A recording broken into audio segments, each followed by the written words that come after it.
Hello student, আজ আমরা মাধ্যমিক ভৌতবিজ্ঞানের পরমাণু নিউক্লিয়াস ও তেজস্ক্রিয়তা চ্যাপ্টারটার সমস্ত ছোট প্রশ্ন নিয়ে আলোচনা করব, যেগুলো রায়মার্টিন কোশ্চেন ব্যাংকের স্ক্যানারে আছে। ঠিক আছে, তো দেরি না করে শুরু করে দেওয়া যাক। ফার্স্ট কোশ্চেনটা বলছে তেজস্ক্রিয়তা একটি, অপশন নম্বর এ বলছে রাসায়নিক ঘটনা, অপশন নম্বর বি বলছে ইলেকট্রনীয় ঘটনা, অপশন নম্বর সি বলছে নিউক্লিয় ঘটনা, আর অপশন নম্বর ডি বলছে ভৌত পরিবর্তন। আমরা সবাই জানি তেজস্ক্রিয়তা হচ্ছে একটা নিউক্লিয় ঘটনা, তাহলে এটার আনসার হবে নিউক্লিয় ঘটনা।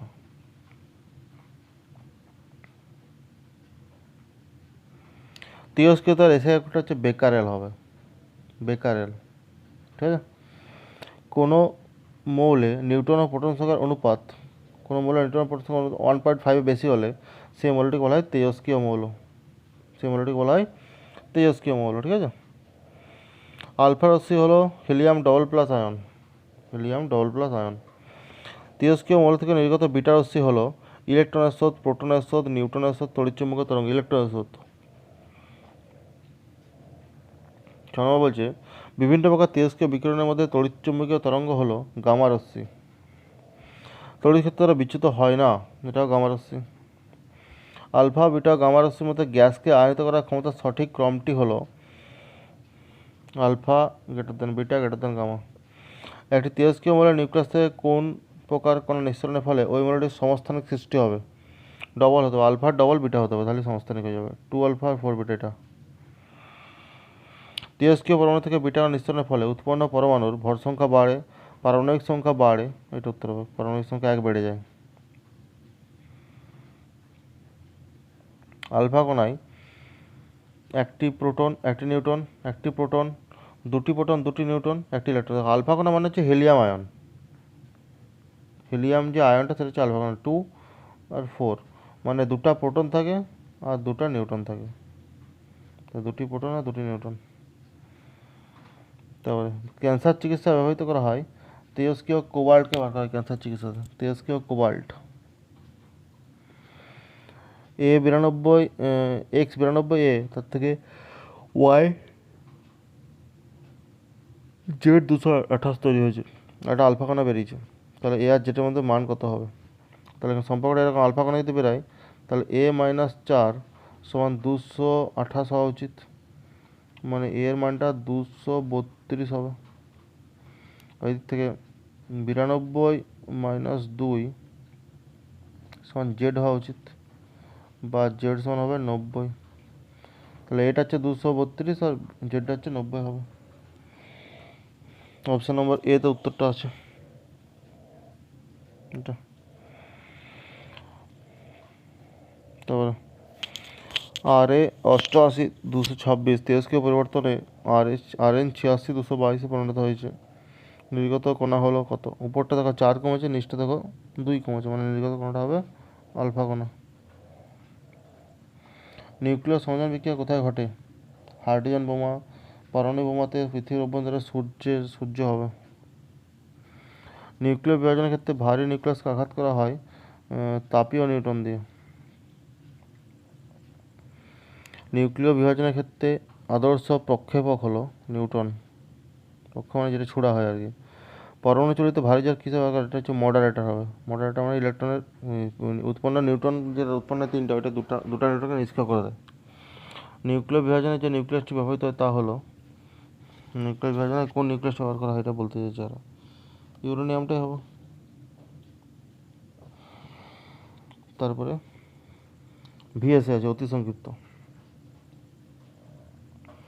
পরমাণুর কোন অংশ থেকে তেজস্ক্রিয় রশ্মি নির্গত হয়? আমরা সবাই জানি নিউক্লিয়াস।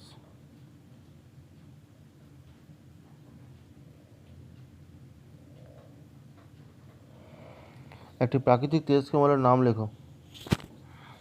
একটি প্রাকৃতিক তেজস্ক্রিয় মৌলের, একটা তেজস্ক্রিয় মৌলের নাম লিখতে হয়েছে, এখানে লেখা হয়েছে প্রাকৃতিক তেজস্ক্রিয় মৌলের নাম লিখতে হয়েছে। ইউরেনিয়াম লিখে দাও।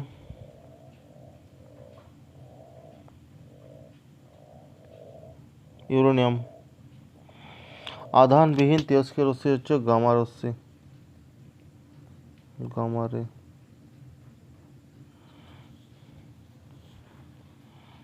তারপরে আলফা বিটা গামা রশ্মিকে তাদের ভেদন ক্ষমতার ঊর্ধ্বক্রমে সাজাও। ভেদন ক্ষমতা ঊর্ধ্বক্রম বলেছে, তাহলে আলফাটা সাথে কম, তারপরে বিটাটা, তারপরে গামাটা। ঊর্ধ্বক্ষ মানে আস্তে আস্তে বড় হবে, ঠিক আছে। কোন তেজস্ক্রিয় রশ্মি ধনাত্মক কণার স্রোত? কোন তেজস্ক্রিয় রশ্মি ধনাত্মক কণার স্রোত হচ্ছে আলফা রে।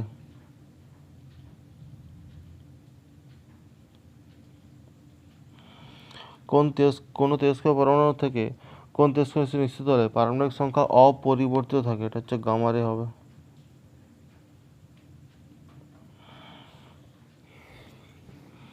তারপর দিয়ে ঋণাত্মক তড়িৎযুক্ত বিটা কণা তেজস্ক্রিয় পরমাণুর কোন অংশ থেকে নির্গত হয়? নিউক্লিয়াস হবে। নিউক্লিয়াস। বিটা কণার উৎস কি? এটা উত্তর হবে নিউক্লিয়াসই।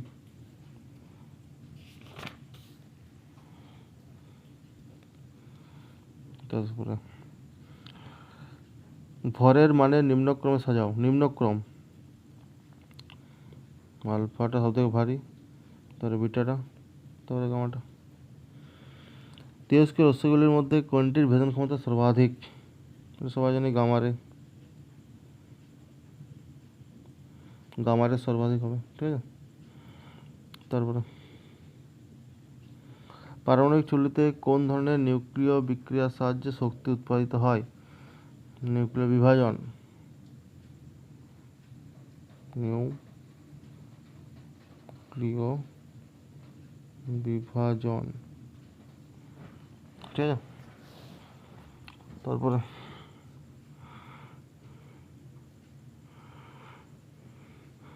থাইরয়েড গ্রন্থির বিপাকের হার নিয়ন্ত্রণে কোন তেজস্ক্রিয় আইসোটোপ ব্যবহার করা হয়? আয়োডিন।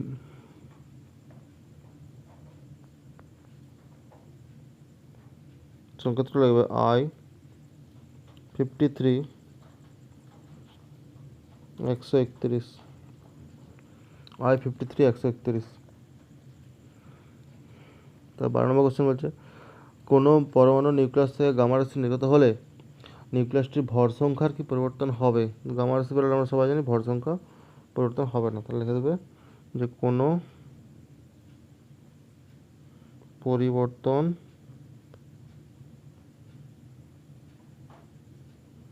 হবে না, কোনো পরিবর্তন হবে না।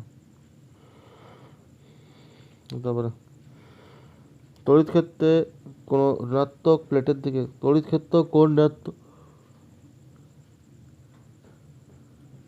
তড়িৎ ক্ষেত্রে কোনটি ঋণাত্মক প্লেটের দিকে বিক্ষিপ্ত হবে? ঋণাত্মক প্লেটের দিকে বিক্ষিপ্ত হবে যে ধনাত্মক আধান, তাই তো। তাহলে এখানে উত্তরটা হবে আলফা রে। আলফা কোন হবে? ও সরি আমি কোশ্চেনে ভুল পড়েছি। এখানে দিয়েছে তড়িৎ ক্ষেত্রে কোনটি ধনাত্মক প্লেটের দিকে, ধনাত্মক প্লেটের দিকে যেটা নেগেটিভ সেটা হবে, মানে বিটা গানটা হবে। আমি ভুল পড়েছিলাম, বিটা রে হবে, ঠিক আছে। নেক্সট, শক্তি ও ভরের পারস্পরিক রূপান্তর সম্পর্কিত আইনস্টাইনের সমীকরণটি লেখো। সমীকরণটা হবে E=mc², যেখানে E সমান শক্তি, m হচ্ছে ভর, আর c হলো শূন্য মাধ্যমে আলোর বেগ।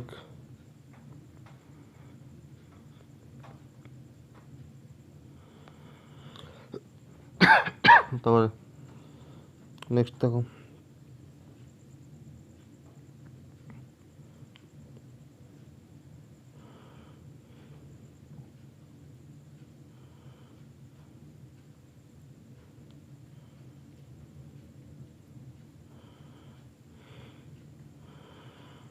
তারপর কথা হচ্ছে কোন প্রক্রিয়া কাজে লাগিয়ে পরমাণু বোমা তৈরি করা হয়? নিউক্লিয় বিভাজন। এটা নিউক্লিয় বিভাজন।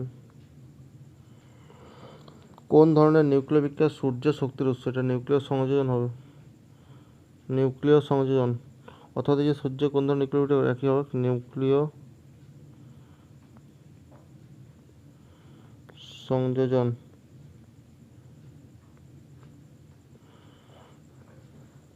নিউক্লিয় সংযোজনে যে শক্তি মুক্তি হয় তার উৎস কি?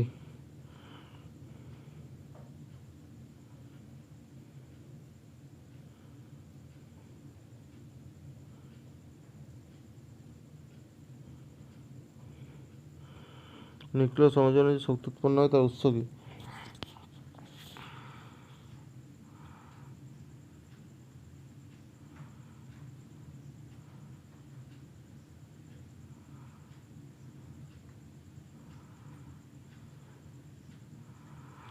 তার উৎস হবে ভর ত্রুটি।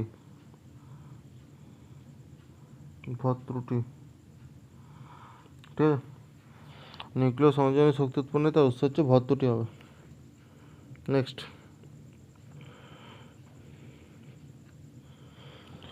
হাইড্রোজেন বোমায় কোন ধরনের নিউক্লিয় বিক্রিয়া ঘটানো হয়?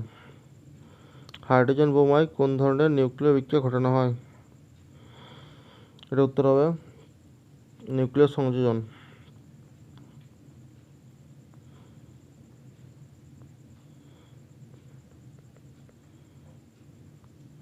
নিউক্লিয় সংযোজন, ঠিক আছে।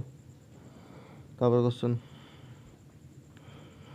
একটি কৃত্রিম মৌলের নাম লেখো যা পারমাণবিক বিদ্যুৎ কেন্দ্রে ব্যবহার করা হয়। কৃত্রিম মৌল যেটা পারমাণবিক বিদ্যুৎ কেন্দ্রে ব্যবহার করা হয়, এটা লিখতে পারো প্লুটোনিয়ামটা কৃত্রিম বটে, সবথেকে বেস্ট হবে জার্কোনিয়াম। জার্কোনিয়াম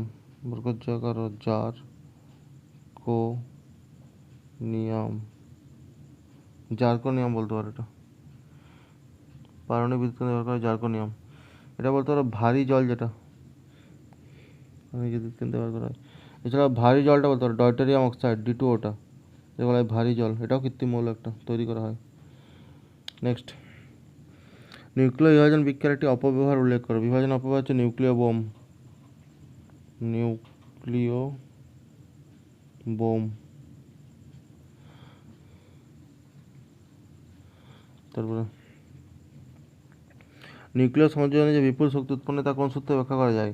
আইনস্টাইনের E=mc² সূত্রটা, যেখানে ইটা এনার্জি, এমটা ভর আর সিটা শূন্য মাধ্যমে আলোর গতিবেগ। নিউক্লিয়ার রিয়েক্টরে কোন শক্তি রূপান্তরিত হয়? অথবা দেখবে যে নিউক্লিয়ার চলিতে কোন শক্তিতে রূপান্তরিত হয়? এটা উত্তর হবে, আবার একই বুক আমি করলাম, এর উত্তর হবে কি না পারমাণবিক শক্তি। এর উত্তর হবে পারমাণবিক শক্তি, মানবিক শক্তি থেকে বিদ্যুৎ শক্তি। পারমাণবিক শক্তি থেকে বিদ্যুৎ শক্তি, ঠিক আছে। নেক্সট, নিউক্লিয়ার রিয়েক্টরে গৌণ নিউটনকে মন্দির শোষণ করা যায় মোটর কি ব্যবহার করা? এটা উত্তর হবে ভারী জল বা D2O। তারপরে ইউরেনিয়াম খনিতে কোন নিষ্ক্রিয় গ্যাস পাওয়া যায়? এটা উত্তর হবে হিলিয়াম। He, ঠিক আছে। এই শূন্যস্থান পর্যন্ত চলে তো তেজস্ক্রিয় মৌলের যে পরমাণু নিউক্লিয় বিঘটন হয় তাকে বলা হয় জনক পরমাণু। এটা হবে জনক, জনক। গামা রশ্মির ভর কত? গামা রশ্মির ভর হবে 0। তারপরে যে থোরিয়াম 90-234 থেকে তৈরি হয়েছে, Pa 91-234, তাহলে পারমাণবিক ক্রমাঙ্কটা 1 বেড়েছে, মানে কি বিটা কণা বেরিয়েছে নিশ্চয়ই, এটা বিটারে বেরাবে, গ্যাপটা বিটারে বসবে। সত্য মিথ্যা দেখা করে। গ্যাসকে আয়নিত করার ক্ষমতা কম, আলফা সব থেকে কম, এটা মিথ্যা, সবথেকে বেশি হয়। বন্ধন শক্তি প্রতি নিউক্লিয়ন বৃদ্ধি পেলে নিউক্লিয়াসের সুস্থায়িতা বৃদ্ধি পায়। সুস্থিরতা কমে যায় বলেছে, বৃদ্ধি পায় হবে, এটা মিথ্যা আছে। তারপরে তেজস্ক্রিয় মৌলের সর্বশেষ মলিবডেনামে পরিণত, এটা মিথ্যা আছে, এটা হবে লেডে পরিণত হয়, লেড Pb। ঠিক উত্তর হচ্ছে Pb হবে, ঠিক আছে। ওকে।